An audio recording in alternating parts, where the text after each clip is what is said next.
I bet you never expected me to make another knitting tutorial. Hello, fellow dabblers. I'm Jess Wagstrom, professional dabbler, and today we are dabbling in knitting. Before we get started, I should really note that my channel topics are inconsistent, all over the place, and with no clear through line in any of it, so think about that before hitting that subscribe button. Anyway, you're here because you want to learn how to cast on. Either that or you can't get enough of my face. Either way, let's just start this time. I'm going to show you 3 different cast-ons today that are good for an absolute knitting beginner, in order from easiest to, I guess, most challenging. But before we get started with any of that, you are going to have to know how to do a slip knot. The slip knot is not only a band I never listened to, but also the foundation of every knitting project you'll ever do in your life, unless you use an invisible cast-on. But most of the time you'll be using a slip knot. What's happening? Who's scratching on something? What is a slip knot, you are asking yourself, probably? It is basically just a knot that you can easily remove, and the loop that it makes is adjustable, so you can make it exactly the size that you want to get started on your project. How to perform a slip knot. You'll start by taking the end of whatever yarn you're going to use, and you'll wrap the loose end in a loop underneath the yarn that's coming out of the skein. So you'll have a loop here, and then you'll take the yarn that's coming from the skein and you will wrap that underneath the loop you've just made. So it'll kind of look like a pretzel at this point, but you're going to be focusing on the working yarn that you just brought under the loop. You will take your needle and slide that underneath the yarn you brought under and pull everything tight. And now the magic of the slip knot is you can just pull on the working yarn right up to the needle, and it's perfect. You're ready to go. You've just made your first stitch. All of our cast-ons today are going to be starting with a slip knot. The first cast-on is called an E-wrap cast-on. The pros to this cast-on are it's super easy, and the cons are everything else.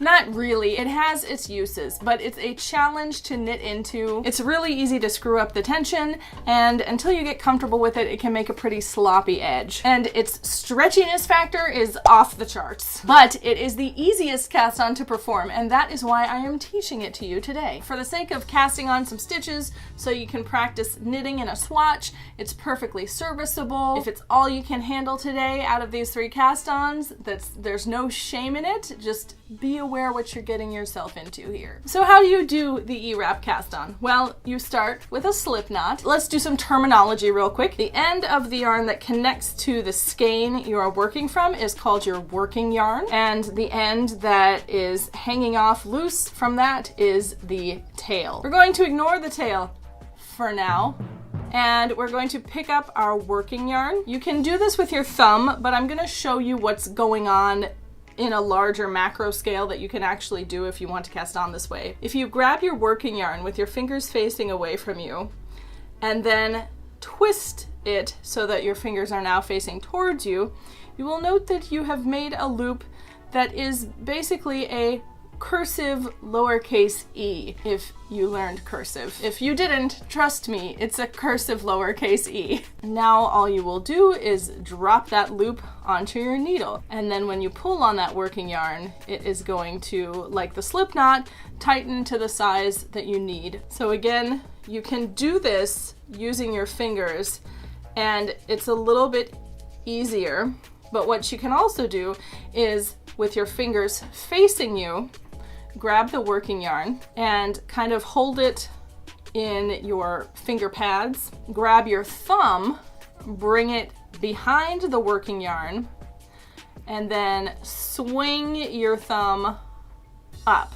And now with your needle, you will bring that around and poke it through the loop that you've created with your thumb. And you'll note that if you bring it into the front of the yarn, you aren't going to put any stitch at all onto the needle, but if you bring it around the back, then it is going to create that stitch on your needle. Once you get the hang of it, you get a rhythm going, you can just cast on, and it's pretty straightforward.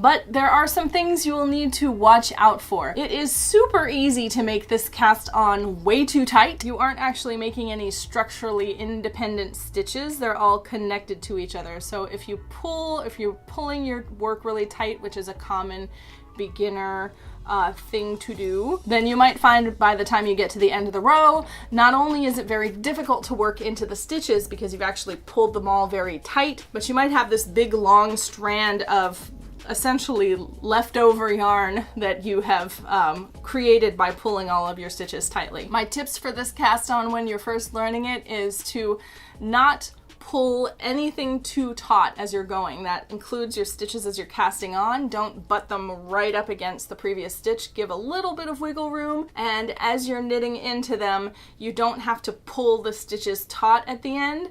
Just let it be whatever it's gonna be. When performed carefully and with proper tension, this cast on makes a super stretchy edge that's good for like loose fitting sweaters with no ribbing or anything else you want with minimal structure. The second cast on I'm gonna teach you is the cable cast on. Normally this cast on might be considered tricky for beginners, but I am going to make it a little more beginner friendly by allowing you to use a crochet hook. The pros for this cast on are you can use the crochet hook to grab your stitches, which makes it a little bit easier than using the second needle. All of the stitches you create with this cast on are their own individual stitches with their own structural integrity, so it's a little easier to work into than the previous cast on. The cons are you need a crochet hook, and if you don't have it, it's a little bit more difficult to do this. Not impossible, more challenging. I don't like to do it without a crochet hook. There are videos on the internet that show you how to do it with knitting needles, but I say why suffer?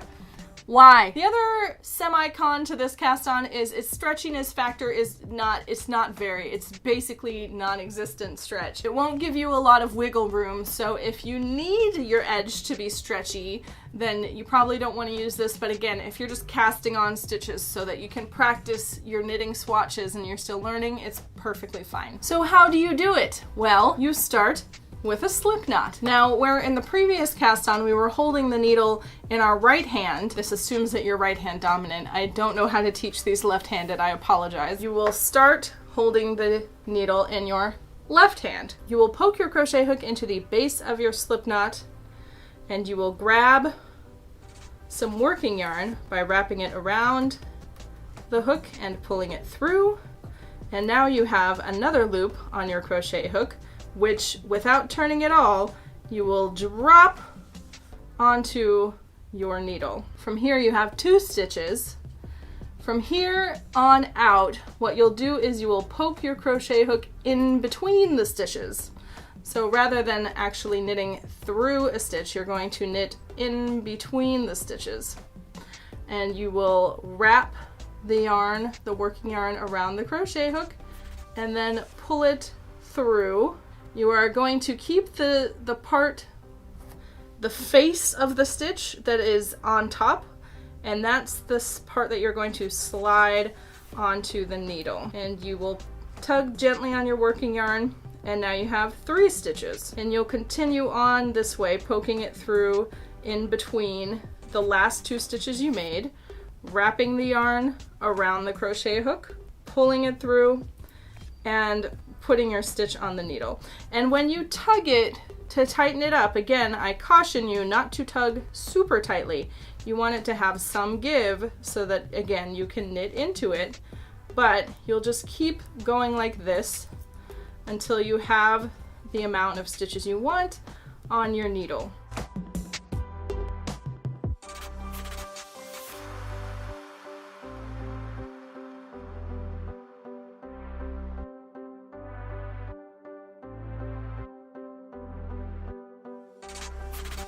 So again, this stitch is a little more complicated than the E-wrap, but again, the stitches are of good structural integrity, so it's a little bit easier to knit that first row working into your cast on stitches, but it's a very tight, sturdy cast on with a non-stretchy edge. The third and final cast on is my personal favorite, the long tail cast on. The pros to this one, again, you have the structural integrity of actually knitting each stitch onto the needle. The stretchiness factor is medium, so it's a pretty good all-purpose cast on for just about anything that you're making. The biggest con to this cast on is that it requires you to have a very long tail, hence the name long tail cast on. It requires you to have a long enough tail of yarn to cast on all the stitches that you need, and thus it can be a little bit tricky to estimate. I tend to overestimate. I tend to just kind of pull a length about like maybe a foot worth of yarn for every 10 stitches I need. So if I needed to cast on like 30 stitches, I just go like 1, 2, 3, You have to do that. And then this is the tail part of your yarn, and then of course your working yarn. This can result in some wasted yarn, which if you are working really closely with like a limited amount of yarn, that might be a problem, but realistically you should overcompensate and get way more yarn than you need for every project. Those are the rules. It also requires a little bit more dexterity than the other two, I think. But once you get the motion down, it's actually pretty rhythmic and kind of fun. All right, enough chit chat. Let me show you how it's done. Because you are making a long tail, you will have to start your slip knot way further into the yarn than normal. So you'll perform the slip knot exactly the same, but you will have to leave a much longer tail so that when you are ready to work your cast on, you have your long tail and your working yarn. So for this cast on, you have your needle back in your right hand again, and you will drape the tail of the yarn on your thumb, and then drape the working yarn around your forefinger, and then you will kind of grab the bottom of the yarn with your middle finger and pinky finger, so that you have some tension. And this is what's going to be the trickiest part, is getting a feel for the tension and how tightly you have to grab with those fingers and how much to release as you go. You can practice before you even start by wrapping both strands around your ring finger and gripping it with your pinky finger, and then just slowly kind of releasing a little bit of yarn at a time and grabbing it again. And that's the sensation you want to feel. You want to be able to let a little bit of yarn through, but then catch it again as you go. And that over time will get easier and you will build up your tension. But for now, tension aside, you've got the tail on your thumb, the working yarn on your forefinger, and you're going to kind of just rock back and forth. We're actually knitting stitches onto the needle this way. First you will tip your hand forward so that your thumb is facing up. And just like we did with the E-loop cast on, you're going to bring the needle around back so that you've got a loop. But instead of dropping it off, you're going to pick that yarn up with the needle. And now you can let go of the loop you had with your thumb and kind of tug it, again, not super tight, but tight enough so that it meets with the needle. And you have just knitted a stitch. So again, you will rock your left hand forward, bring the needle around back, and you will pick that forefinger yarn up and pull it through the loop with your needle, drop the loop out from your thumb, and pull it gently. It can take a little bit of getting used to this motion. There's a rhyme that's often taught to children learning to knit that is technically for the knit stitch, but you can make it work for this cast on too. And that is in through the front door, around the back, peep through the window, and off jumps Jack. So you're coming around the front door, which is poking your needle through the stitch, and then around the back, which is grabbing the yarn that is in back. Peep through the window, which is pulling that yarn through the window of that loop, and then off jumps Jack, releasing the stitch with your thumb.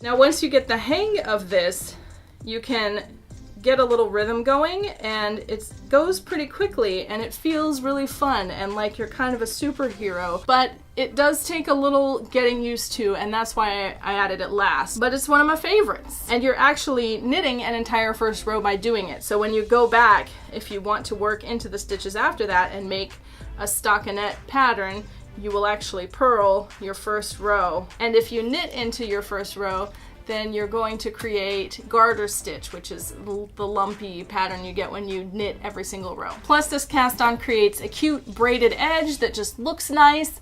It's again got that medium stretch, which is good for just about anything. It's just an all-around good cast on. So there you have it. Pick your favorite and get to knitting. There are a butt ton of cast ons that exist in the world, but for 90% of your projects, if you know these 3 cast-ons, you're going to be fine. Most projects that call for like a weird, unusual cast-on will describe how to do the cast-on in the pattern, and if they don't, then that is what Google is for. I hope that this video was helpful and informative and gave you the information you needed to cast on for your first time. If you have any questions whatsoever, please leave them in the comments. I would like to thank my beautiful patrons for supporting this video. They're all individually and collectively the most gorgeous human beings on the planet. They also got to see this video early, so if you would like to see early videos and have your name pop up at the end of my videos while I sing your praises, check out the Patreon, link in the description. Thank you so much for watching this video. I have been Jess Wagstrom, professional dabbler. Today we were dabbling in knitting, but who knows what the next video might be about. I hope you are having a beautiful day, and I will see you the next time I make a video.